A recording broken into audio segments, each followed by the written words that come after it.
cannot express more how terrible I feel about what I've done. What Quinn Glover, seen here at a previous court hearing, did was take part in one of the most heinous crimes in New Hampshire's history. Back in October of 2009, Kimberly Cates was viciously stabbed to death as she slept in her Mount Vernon home.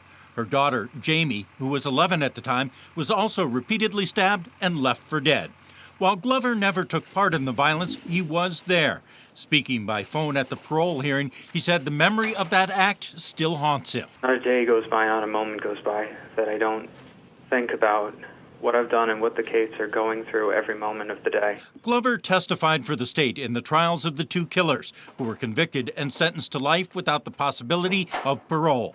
In return for his testimony, Glover was sentenced to 20 to 40 years.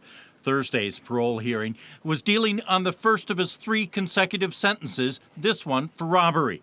The parole board was impressed with Glover's record in prison. It appears that you have been making substantial progress, have been of no disciplinary concerns. Glover, who is currently incarcerated in Vermont, told the board that he is working hard and is a changed man who is trying to make amends. Try to treat every person that I meet with the respect, the honor, and the care that I owe to them for what I've taken.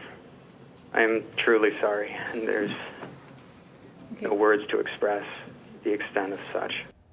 Now, the board's decision means that Glover will start serving his next sentence at the end of March. The earliest he could make parole on that is 2024. As for when he could get out, if he maintains a clean record, that wouldn't happen until 2029. In the studio, Ray Brewer, WMUR News 9.